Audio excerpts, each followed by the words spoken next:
of the Year, Episode 1, Chapter 7. They snagged the taxi and zipped to the airport, where they boarded a half-full passenger jet headed for Albuquerque. Conversation had petered out by then, but as the plane taxied toward the runway, Mr. Pharaoh leaned over and whispered, "Remember, we're keeping a low profile. Understood?"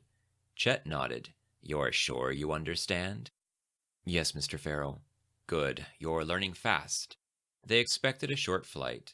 Chet entertained himself with the in-flight catalog while Mr. Pharaoh studied the safety instructions. Chet enjoyed the catalog more than he anticipated. Decorating his office aboard this passenger transport was his immediate need. He flipped through the catalog on a hunt for professional decor. Chet imagined himself logging into his personal communications panel and scrolling through several company messages before arriving at one from Beatrix. He would dim his Warhol lamp, page 12, and activate his flameless fireplace, page 2. "Play message," he would command the terminal after he settled into his personal entertainment lounger, page 3. He imagined her face shimmering onto the screen. "I must have listened to your last message 100 times, she would start. Chet supposed there might be a bit of static between each word. "It's tough to hear your voice so close when you're all the way out there. I had another dream about you last night. I don't think I ever dreamed about you while you were here. I'm still waiting for you to get back. Should I start planning our wedding? Let me know." Chet dropped the fantasy as a hint of worry tweaked his gut.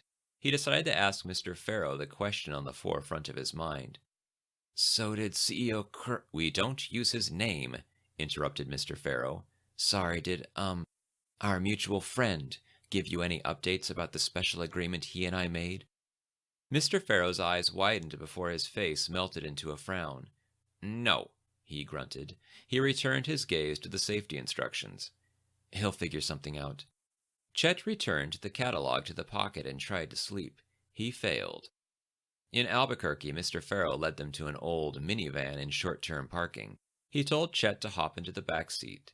Chet wondered why he couldn't ride shotgun, but figured it had something to do with protocol. "Is this car yours?" Chet asked. "I like it."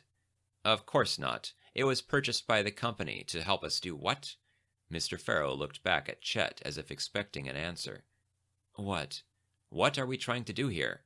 Chet was stumped. "I figure we're trying to drive somewhere," he guessed.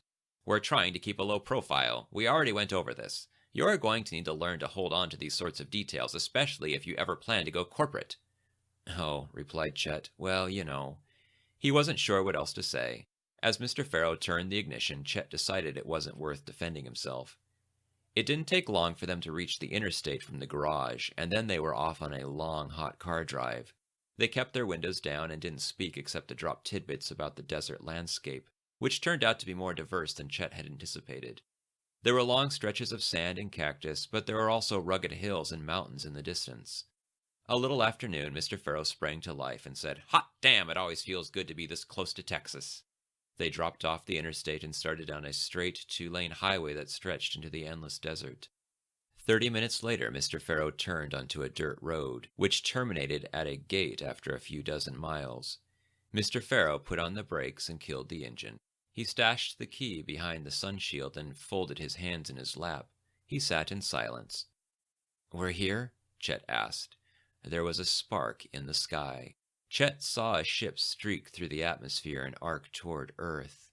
After a little more than a minute, it disappeared behind the horizon. Chet's breath caught in his throat. There was no doubt in his mind that this was an alien spacecraft.